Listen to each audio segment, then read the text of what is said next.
2 Timóteo 3, todos acharam? Até o final do versículo 5. Sabe, porém, isto, que nos últimos dias sobrevirão tempos trabalhosos. Algumas versões dizem difíceis.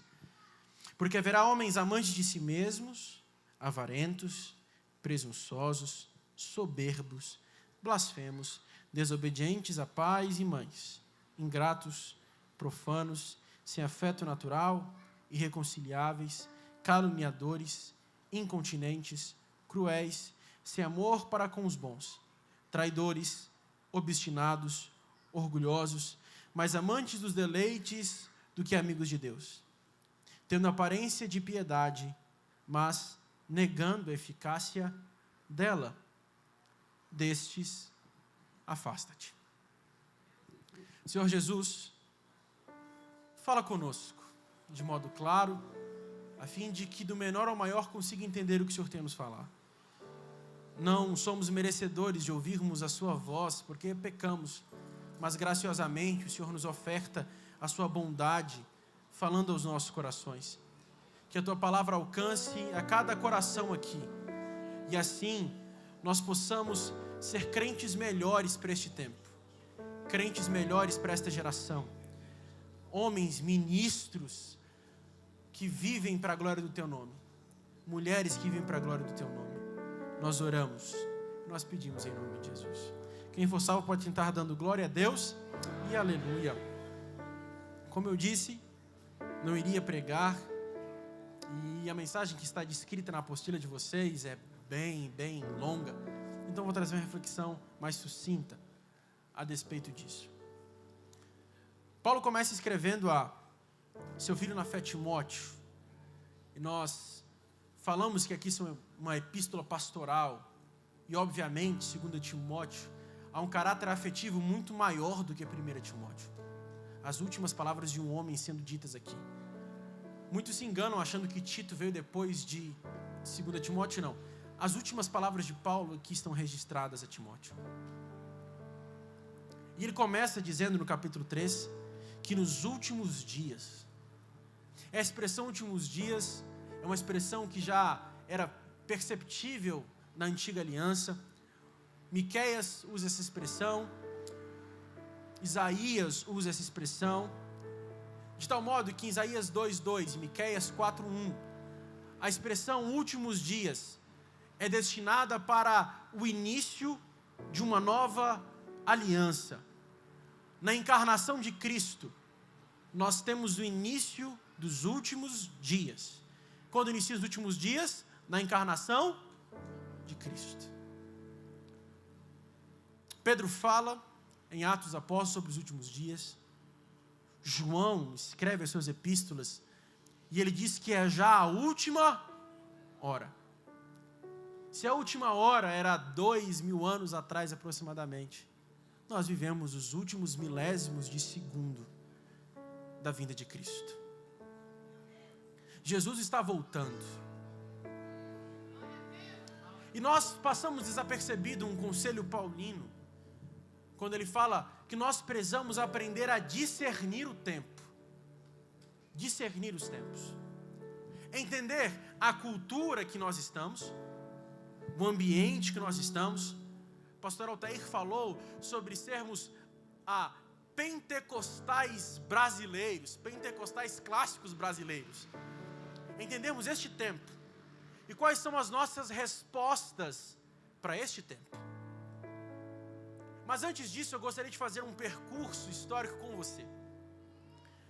Pensando pós-renascimento, agora século XVIII, nós temos um movimento chamado de iluminismo, a era das luzes, onde, de certo modo, o homem emancipa-se de Deus. O homem é emancipado da figura do seu Criador. O homem tenta viver uma vida além de Deus. E há 4 grandes pilares do iluminismo que são reverberados para pressuposições específicas para aquele movimento. Primeiro, eles acreditavam no progresso. Joseph Priestley, um filósofo da época, disse a seguinte frase: qualquer que tenha sido o mundo, o final será glorioso. Eles acreditavam no progresso da humanidade. O segundo pilar era a razão. Lyotard nos fala uma frase quase que profana, dizendo o seguinte: para a vigorosa civilização do Ocidente, o ápice da modernidade, foram a ciência e a razão, e não a religião, e nem a crença, que impulsionaram o progresso. Foi a vontade do homem, e não de Deus, que nos trouxe até aqui. Para a sociedade iluminista, então, a razão tinha um caráter autônomo, a razão era distante de Deus. Também um caráter instrumental, o objetivo teleológico, a teleologia daquilo ali, a finalidade daquilo, era o progresso social, alcançando uma universalidade de pessoas. Terceiro pilar é a tecnologia. Sabemos de algumas descobertas no Renascimento, onde conheceu-se mais sobre a natureza, então, tecnologia. Quarto, uma sociedade ordenada. Nós temos na economia homens como Adam Smith. Nós temos no direito Hugo Grotius. Na política nós tínhamos John Locke naquela época. Uma sociedade ordenada, pensada ordenadamente. E parece que o nosso país tem heranças iluministas. O que está escrito na frase da nossa bandeira? Ordem e um pensamento iluminista, positivista. Herdamos muita coisa do iluminismo. Caminhamos agora ao século XIX, final do século XIX, início do século XX, onde este sonho iluminista começa a ter algumas afirmações sociais, se posso dizer assim. Revoluções industriais, você lembra da Revolução Industrial? Revoluções políticas e a ascensão do Estado. Por isso Thomas Hobbes escreve um calhamaço chamado O Leviatã, que diz que somente o monarca conseguiria controlar o Estado. Consequência disso, no século XIX e no século XX, são dois movimentos: marxismo e liberalismo. Dois movimentos. Início do século XX. A sociedade agora percebe que o iluminismo ou a razão era uma grande mentira. Prova disso, Primeira e Segunda Guerra Mundial. 6 milhões de judeus mortos nos campos de concentração nazista. Aonde a razão chegou? Na morte do nosso semelhante. Além disso, uma pobreza extrema,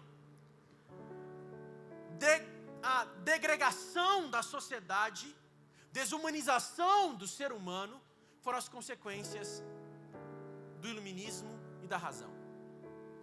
Chegamos agora na década de 60 e década de 70, onde nós temos revoluções afetivas, muito demarcadas pelo pensamento pós-estruturalista dos filósofos franceses, que pensaram uma sociedade sem estrutura, sem estruturalização, uma sociedade sem eixo, uma sociedade, como diz Gilles Deleuze, uma sociedade rizomática, ou seja, sem fundamentos. Ou como diz Michel Foucault, uma sociedade sem estruturas mecânicas. Ou Jacques Derrida, que pela sua hermenêutica, ele põe fim a caráter objetivo, gerando uma relativização, onde a interpretação pessoal é mais importante do que a interpretação do ambiente, ou da literatura. O que importa é o que eu acho. Culminando, então, numa frase de Jean-François Lyotard, que diz o seguinte: a pós-modernidade é uma negação de metas narrativas. O que significa isso? O que são metas narrativas? São pontos estruturantes.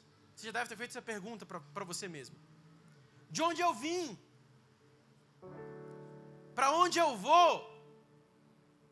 Quem sou eu? O que eu estou fazendo aqui? São perguntas que todo ser humano faz. E Lyotard diz o seguinte: essas perguntas, essas indagações são desnecessárias.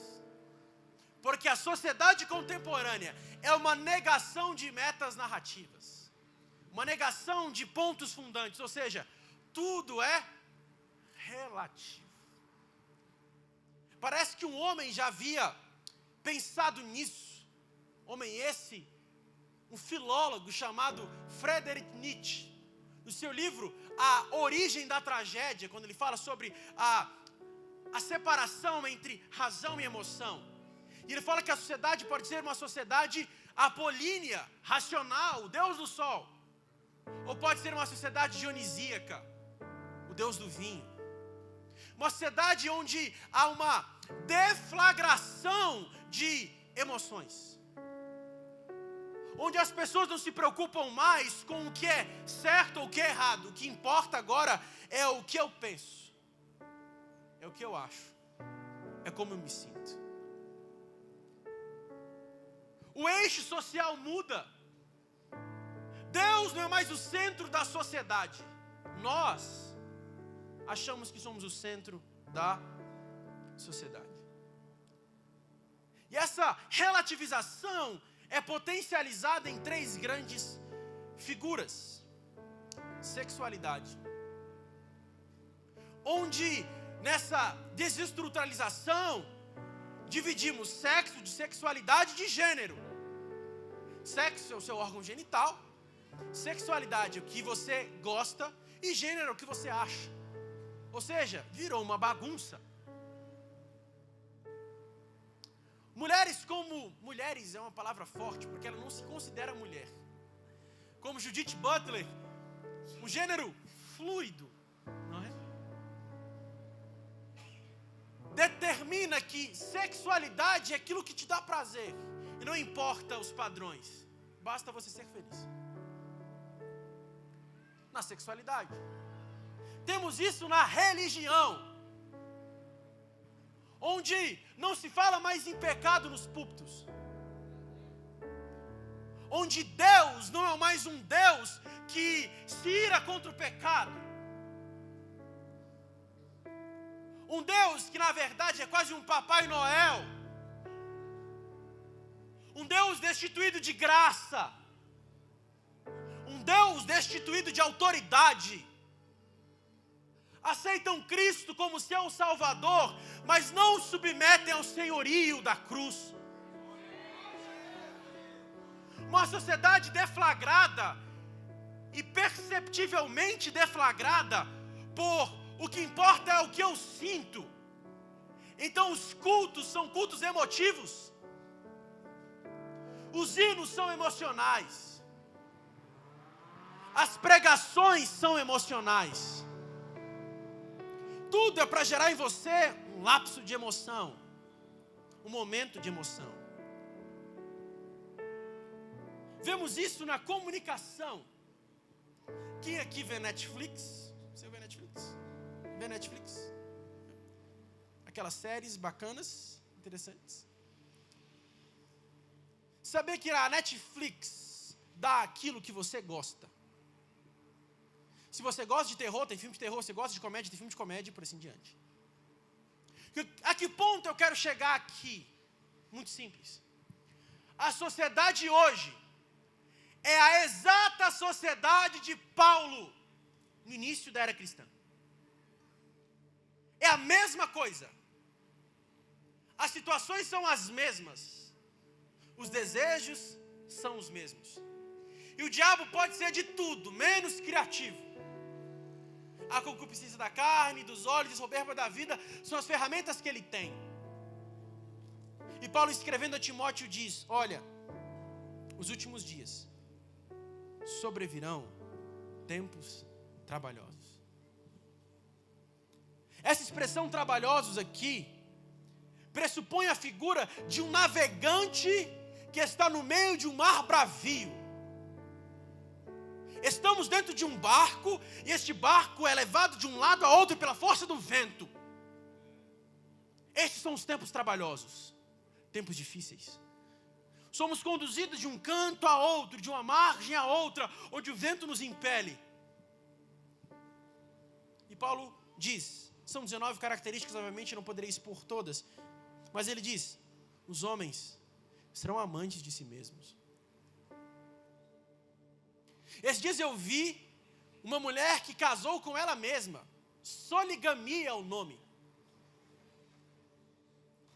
Eu fiquei surpreso, porque tem dia que nem eu me aguento. Como é que ela conseguiu casar com ela? Tem dia que eu olho no espelho e falo, rapaz, você é um enjoado. Pensa, você é muito enjoado. E ela casou com ela. Eu falei, meu Deus, isso é um cúmulo do narcisismo, narcisista. Olhou para o seu reflexo e se apaixonou.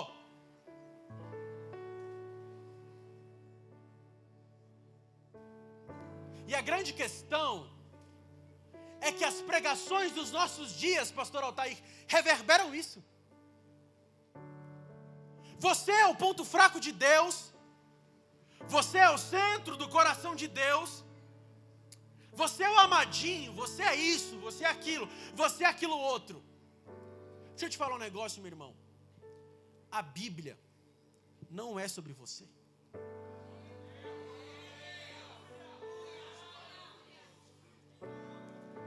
Nunca foi sobre nós. Nunca foi a nosso respeito. Sempre foi Jesus. E o que é mais belo ainda, é que Paulo chega ao êxtase de uma comoção. E ele diz, porque dele, por ele, para ele são todas as coisas. Ou seja, ele é aquele que inicia, que mantém e que finaliza toda a obra. Aquele que estava na fundação do mundo, é aquele que estará na consumação de todas as coisas. É tudo sobre Jesus. Aleluia! O máximo é que a gente é nota de rodapé. A história é sobre Cristo.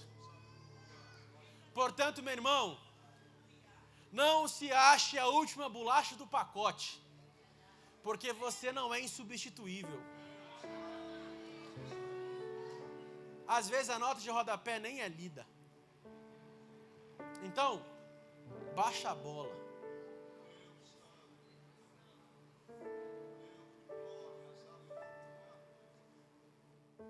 Além disso, Paulo vai seguindo com as características, dizendo, os homens serão avarentos. Deixa eu te falar um negócio. Caixão não tem gaveta. E carro funerário não tem reboque. Não adianta juntar tesouro nessa vida e ser comido por bicho. A juntar em tesouros no céu, que a traça e a ferrugem não consomem. E sabe como a gente faz isso? É abençoando o nosso irmão. Sabe como você investe no banco do céu? Quando você gasta tempo, você oferta, você contribui, você ajuda o seu irmão. Deixa eu te falar um negócio. Eu sei de testemunhos de famílias que vivem com salário mínimo, mas nunca passaram aperto. Não sei como. Ele abre a mão na terra e a mão no céu se abre sobre ele e começa a acontecer um negócio. O maná vem, a água amarga vira água doce, vem chuva de cordonizes, porque Deus é fiel para aqueles que são fiéis a Ele.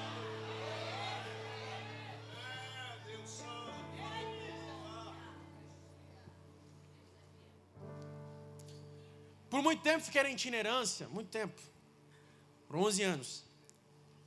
E eu já cheguei para igrejas sem dinheiro da gasolina. E eu não ia falar para o meu pai. Chegava lá, às vezes, sem expectativa alguma de receber oferta, às vezes eu quase que eu pagava para ir pregar. Mas uma vez eu tinha um golzinho branco. E não sei se vocês acreditam nisso, mas eu sou crente e acredito nisso. Meu carro já tinha entrado na reserva antes de sair para Águas Lindas. São 60 quilômetros daqui. 50 quilômetros, quase 60, no cara mais distante. No finalzinho. Eu fui e voltei com o carro na reserva.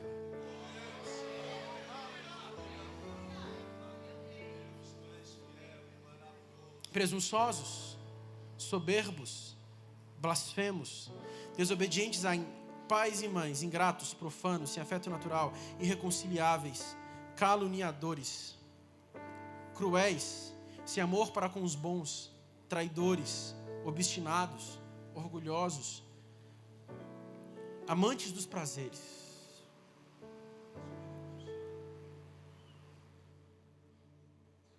O que mais me deixa triste no ministério é verem homens que trocaram sua primogenitura por um prato de lentilhas.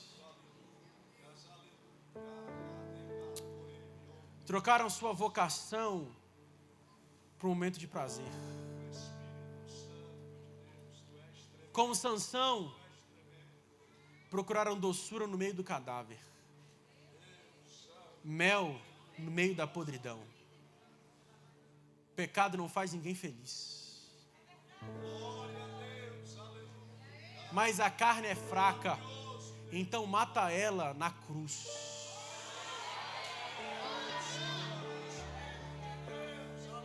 Eu não dou conta, dá sim. Dá sim. Você é chamado por Deus. Não troque aquilo que Deus te deu por um momento. Não troque o noivado com Cristo por saídas noturnas com o diabo.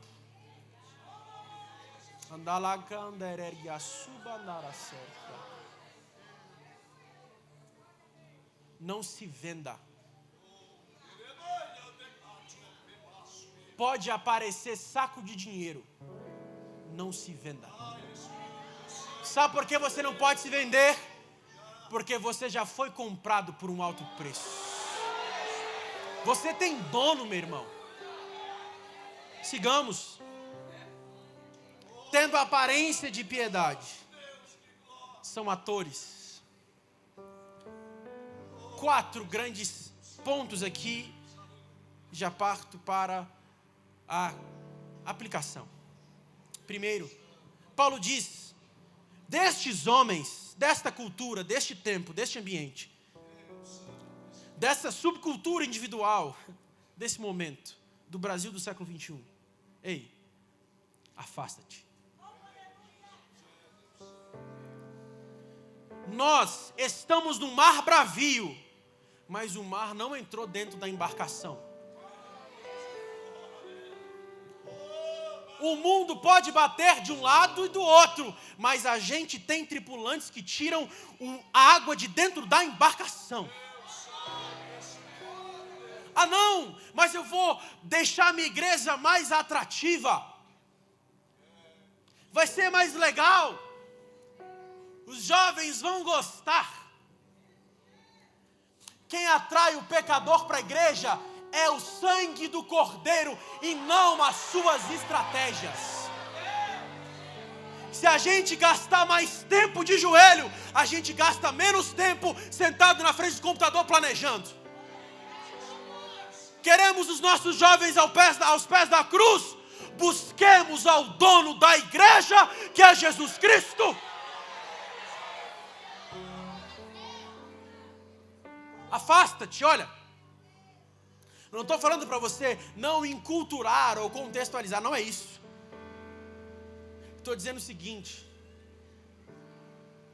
tem muita gente como o rei, que vai para as terras de Damasco, encontra um ídolo bonito e quer trazer para a casa do Senhor.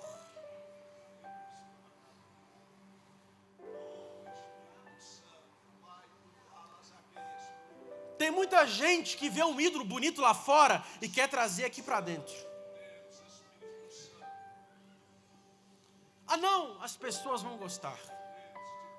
Vai ser atrativo. Digo isso e repito. Nós precisamos colocar Jesus de novo no centro da igreja.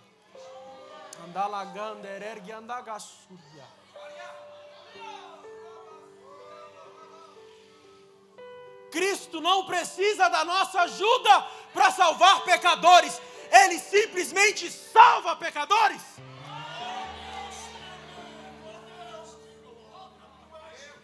Afasta-te. Outra vez verei a diferença do justo e ímpio, o que serve a Deus e o que não serve a Deus. Não sabeis que a vossa amizade para com o mundo constitui-se inimizade para com Deus? Ou como Elias diz, se Baal é Deus, serviu, mas se Jeová é Deus, serviu. Se Deus é Deus da igreja, somente Ele pode ser cultuado e adorado em nossos templos.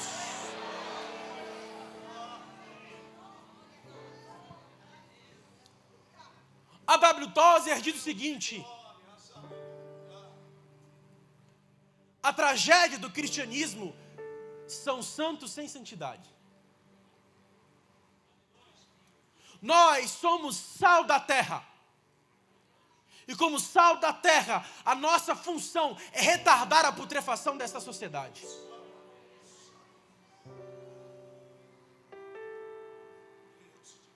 E como sal, uma comida salgada provoca sede. Vai na cantina, pega uma colher cheia de sal, coloque na boca. Vai dar sede ou não vai? O mundo deve olhar para nós e ver a nossa diferença e não a nossa igualdade com eles. Deve falar para a gente, igreja, fala, olha, são diferentes.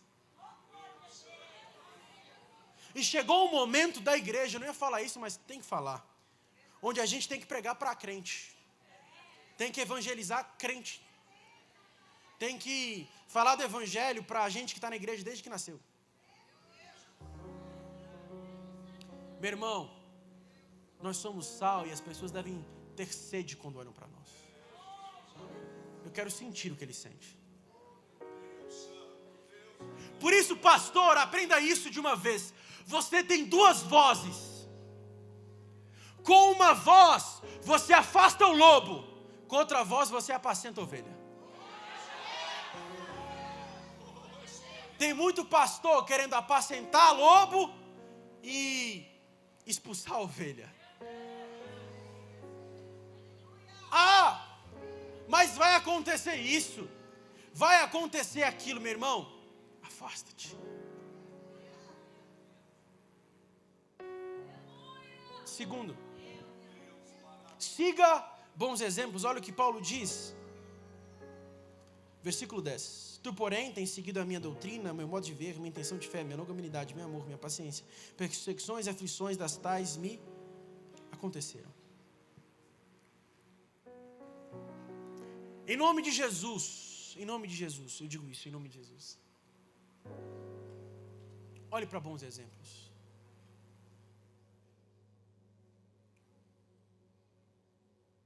Timóteo olhou para Paulo, estava com Paulo no capítulo 14 de Atos, quando Paulo foi para as redondezas daquelas cidades.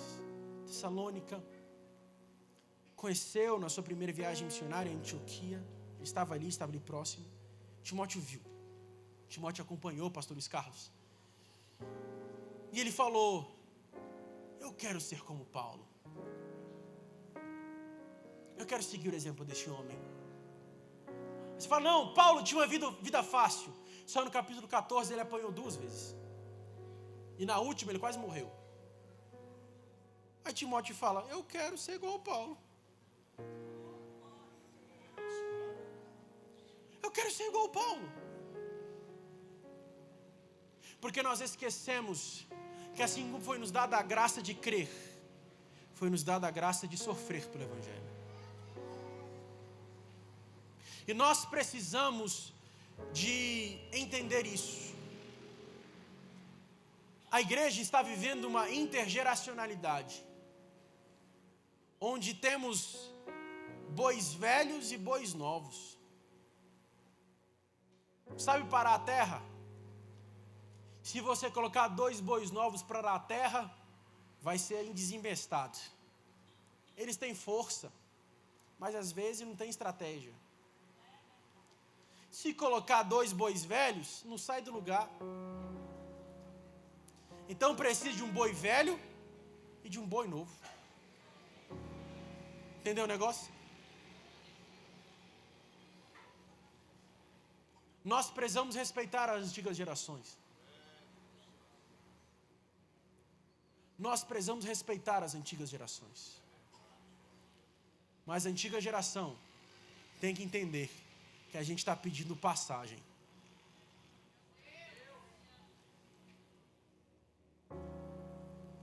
Precisamos de aroeira na igreja. Crente aroeira. Crente verdade. Exemplos. Precisamos de homens como estão aqui na minha esquerda e atrás de mim. Aroeira. Suportou. Eu sou goiano e quando a gente fala que um cabra é bom, a gente fala: ixi, fulano de tal é aroeira. Ele não enverga nem que a gota serena, como diz o nordestino. Pode botar peso, pode botar carga, ele permanece lá.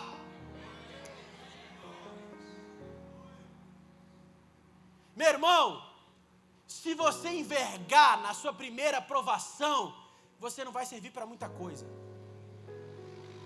Deus precisa de gente aroeira, que suporte, madeira de acácia, ruim de trabalhar, mas depois que trabalha, é uma bênção na mão de Deus.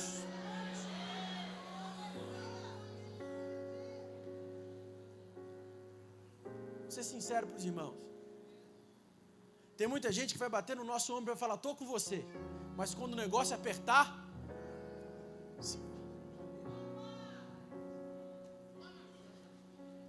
não, estou contigo e não abro. Nem abriu, ele já correu. Paulo disse para Timóteo: olha para mim. Será que nós ministros estamos sendo exemplo para a nossa igreja de serviço? De culto? Será que eles percebem um transpirar da nossa alma ao prepararmos um sermão? Será que eles percebem o amor do nosso coração? A grande questão, gente, é que o Deus de Elias permanece o mesmo.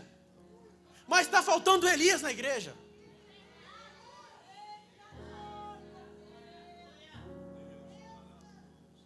Onde estão os 7.000? Onde está uma geração que não se dobra? E Paulo diz: olha, lembra das minhas aflições, perseguições. Pastor, é ministro do Evangelho, não desiste. Tenho por certo que as aflições do tempo presente não se podem comparar com a glória do porvir. Guarda o que vocês têm para que ninguém tome a coroa de vocês. Porque a nossa leve e momentânea tribulação, porque ela é leve e momentânea? Porque há um peso de glória muito excelente reservado para nós. Sejam fiéis até a morte, e darei a vocês a coroa da vida. As últimas palavras de Jesus na Escritura são uma promessa: certamente cedo vem. Portanto, meu irmão, não entregue sua cruz antes do tempo. Pode estar doendo, mas tem muita gente que se espelha em você. Pode estar difícil, mas tem muita gente que fala: eu quero ser como o meu pastor. Quero ser como ele, como ela.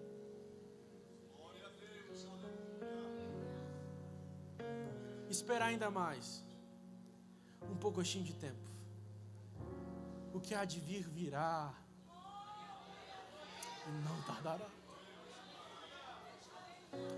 Por isso Paulo diz a Timóteo, eu combati o bom combate, eu acabei a carreira, eu guardei a fé, mas desde agora uma coroa de justiça me está guardada.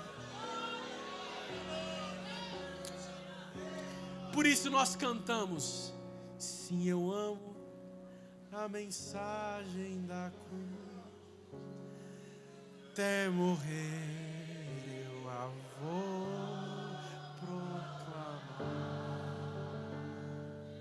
levarei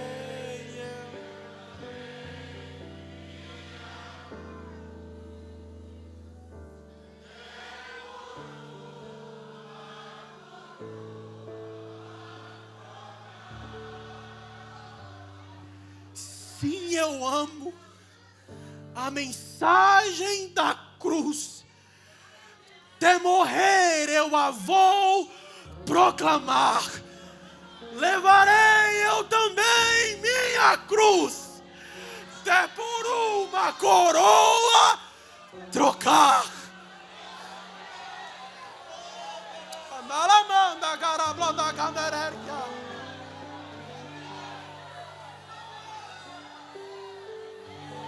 Se está doendo é porque você está crescendo. Crescer dói, mas saiba que Deus está provando o seu caráter para você ser coroado na glória. Terceiro, apegue-se à palavra. Olha o que ele diz. Porém, permanece naquilo que aprendeste e foste inteirado, sabendo quem tens aprendido desde tua meninice, sabes as sagradas letras, que podem ter te feito sábio para a salvação pela fé que há em Cristo Jesus.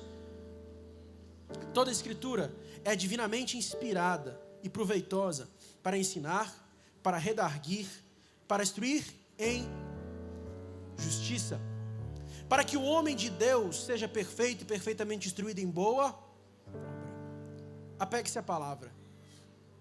O início do versículo diz que Timóteo sabia essa palavra desde pequeno.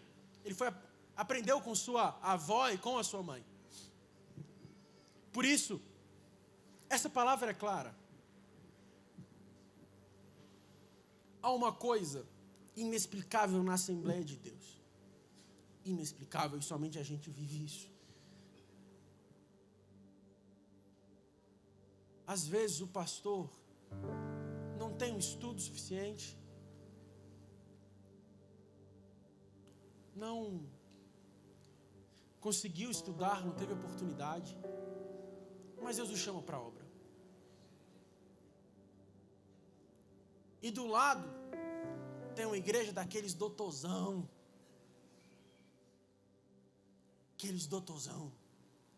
mas é igual o deserto, árido, sem vida.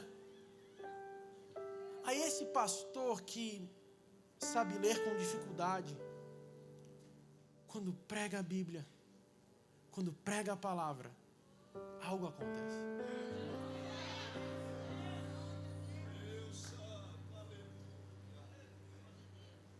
Tem dificuldade no português, mas quando ele abre a boca, o negócio acontece. Porque essa palavra é clara, ou seja, desde quando você era pequeno, você pode aprendê-la. As nossas crianças são pregadas a ela, a mesma mensagem é pregada a nós, obviamente com sistemas e metodologias diferentes, mas é a mesma mensagem. Por isso, meu irmão, nós não precisamos adaptar o Evangelho. Nós não precisamos adaptar a Bíblia, porque ela é clara para todo aquele que chega a ela com o coração contrito e quebrantado. Ela é clara. Nós não precisamos de adaptação, porque ela é a palavra de Deus. Sigamos. Além disso, essa palavra é inspirada, divinamente inspirada, ou seja, teopneustos. Deus, pneustos, sopro, o sopro de Deus. Essa palavra é soprada por Deus. Assim como Deus sopra nas narinas de Adão, Deus sopra sobre os discípulos ali numa casa em Jerusalém, no capítulo 20 de João. Este mesmo Deus sopra nos agiógrafos, uma palavra nova para você. Agiógrafos, os escreventes da lei, escreventes da palavra. Eles recebem essa palavra inspirada. E o que é interessante é que as suas características permanecem. Por isso nós falamos que é uma inspiração orgânica, do nosso jeito, na nossa forma.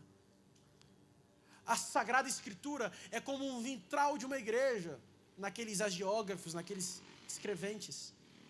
As características deles permanecem. Paulo, como já foi dito hoje, tem muito mais profundidade naquilo que escreve. João é muito mais amoroso. Pedro é muito mais incisivo. Lucas é metódico. Mas todos têm o sopro do Espírito. Sabe o que é bonito disso? Deus não quer mudar seu jeito para usar você. Deus não vai mudar você, você é você. A igreja não é a fábrica de salsicha, que todo mundo é igual, não. A gente é diferente. Você é diferente de mim, eu sou diferente de você. Deus me usa, Deus te usa, e o nome dele é glorificado.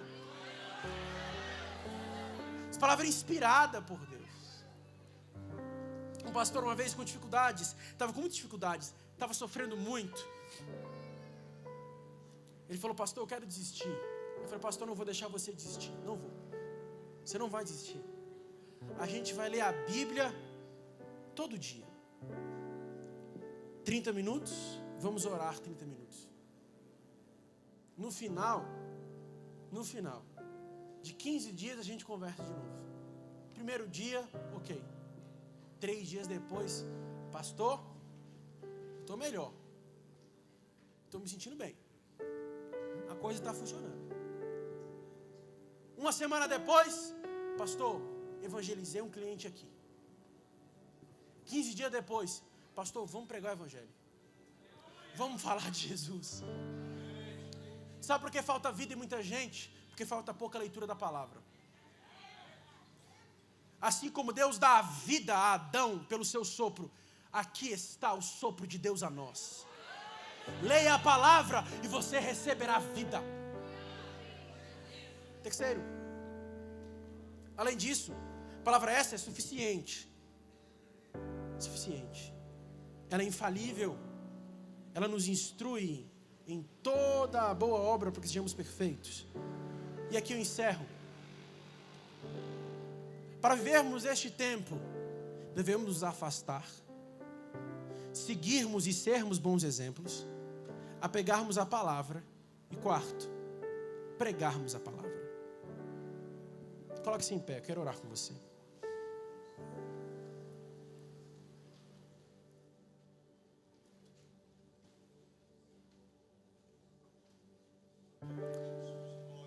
Há uma frase que eu queria compartilhar que diz o seguinte: se como igreja desejamos ser fiéis à nossa narrativa igualmente abrangente, nós nos veremos diante de uma escolha. Ou nos conformamos à condição da comunidade que vivemos, ou alteramos as reivindicações abrangentes do Evangelho, ou mantemos os fiéis, experimentemos certo grau de sofrimento.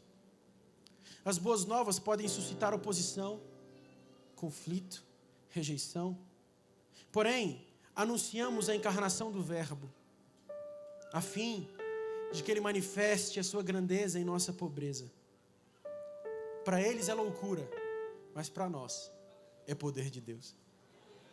No entanto, até que nos venha essa vida ressurreta, a missão da igreja continua sendo conflito e pregação. Conflito e pregação. Se você fosse Israel monárquico, você ia nas ruas, os profetas estavam profetizando em praça pública. Se você fosse nas casas, os pais estavam ensinando os filhos a palavra. Se você fosse nos palácios, ali estavam os reis e os sábios. Se você fosse no templo, lá estava o sacerdote. Ou seja, aquele povo estava impregnado pela pregação. Onde quer que você ia, Deus falava. Onde quer que você fosse, Deus anunciava a sua boa obra. E Cristo faz exatamente isso. Cristo é a manifestação do profeta em praça pública. Porque em Marcos capítulo 1, ele está pregando: arrependei-vos porque é chegado o reino dos céus.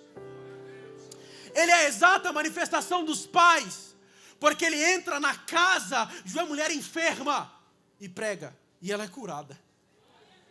Ele é a exata manifestação dos reis, porque ele vai no palácio diante de Pilatos e diz: você que está dizendo que eu sou o rei dos judeus.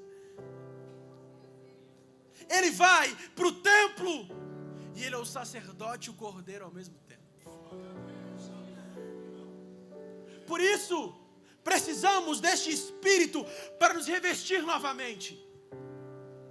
Igreja, nós precisamos voltar a incomodar a sociedade. Sabe qual foi o testemunho de Paulo nas cidades que Timóteo presenciou? Esses homens estão transtornando a cidade. E como eles transtornavam? Levantando bandeiras políticas de A ou de B, não. Levantando partidarismo, não. Sabe como eles transformavam a sociedade da época? Pregando o evangelho. Sabe como a gente vai transtornar Brasília? Transtornar o Nordeste, transtornar o Sul, o Sudeste, Norte do país, Centro-Oeste, pregando a palavra, pregando o evangelho em sua fidelidade.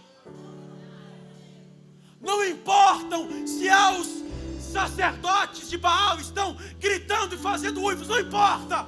O Deus de Elias precisa de Elias para descer fogo do céu.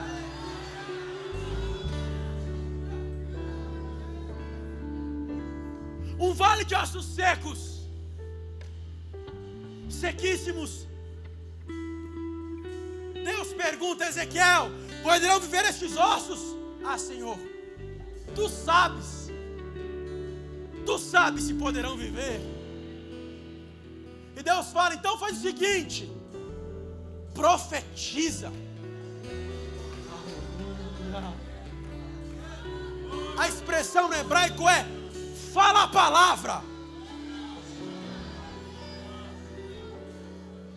Paulo, quando entrou em Atenas, pregava na sinagoga, pregava no Areópago, pregava nas casas, onde quer que ele fosse, ele pregava. Deus quer levantar para este tempo homens que profetizem sobre o vale de ossos secos. Por isso, pegue na mão da pessoa que está do seu lado, nós vamos fazer uma oração juntos. Para este tempo, nós precisamos de nos afastar do mundo. Para este tempo, nós precisamos ser exemplos e seguir bons exemplos. Para este tempo, nós precisamos nos apegar à palavra. E para este tempo, pregar a palavra. Vamos fazer o seguinte: vamos ultrapassar a faixa de Gaza. Vamos correr essas correntes aqui, essas filas aqui. Pegue na mão da pessoa que está ao seu lado. Vamos vamos colar essas fileiras aqui.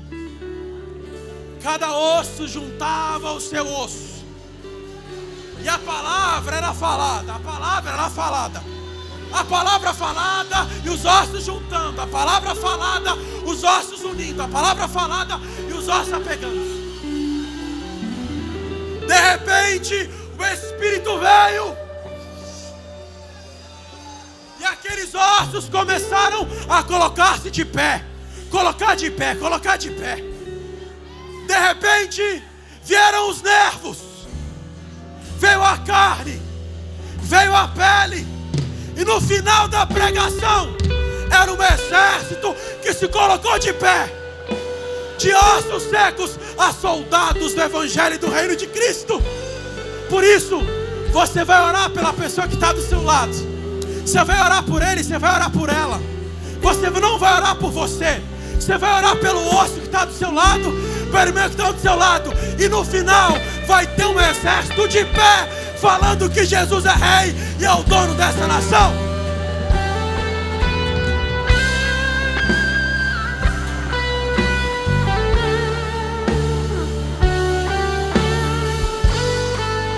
Deixa Deus te usar em profecia.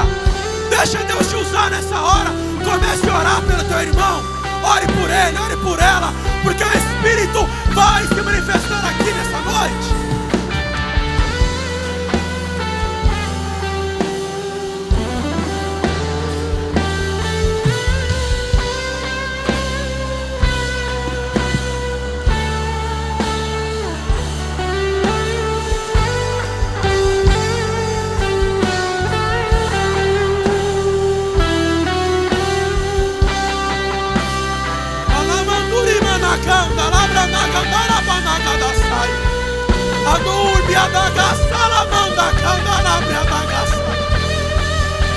Um exército, um exército, um exército, um exército.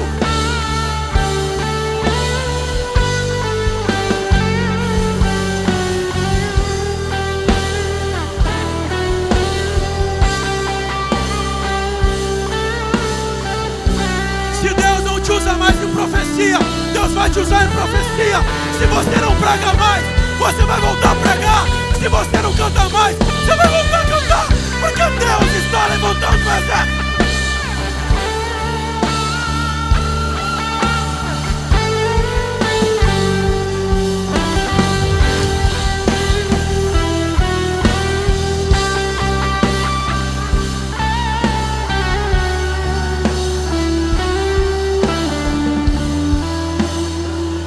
Volte a falar em línguas estranhas.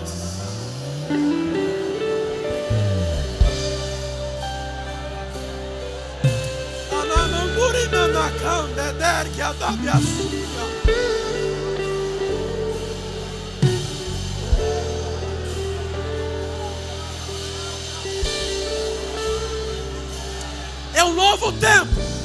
É um novo tempo, mas o Deus é o mesmo. É um novo tempo, mas Deus continua falando. É um novo tempo, mas Deus permanece o mesmo.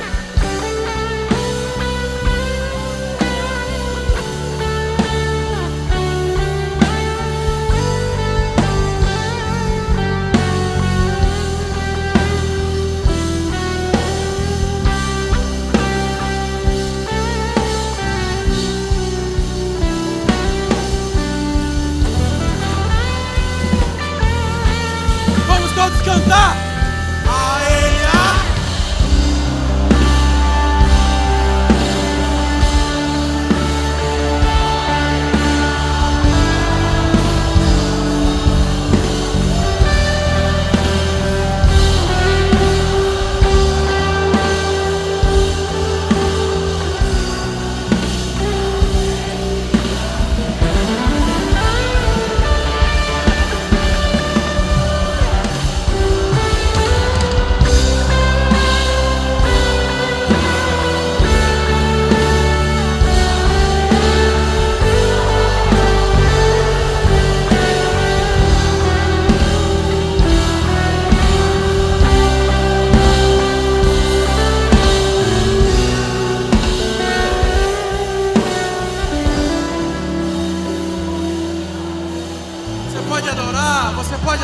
Você pode adorar.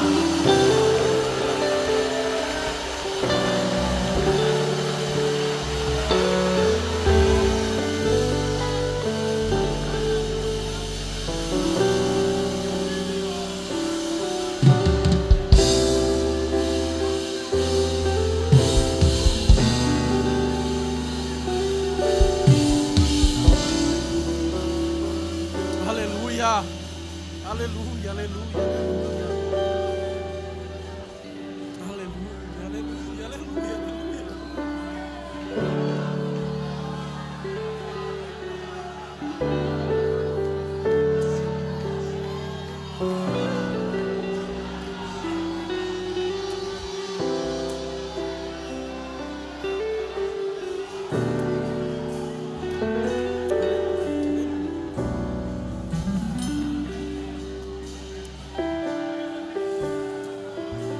Glória a Jesus.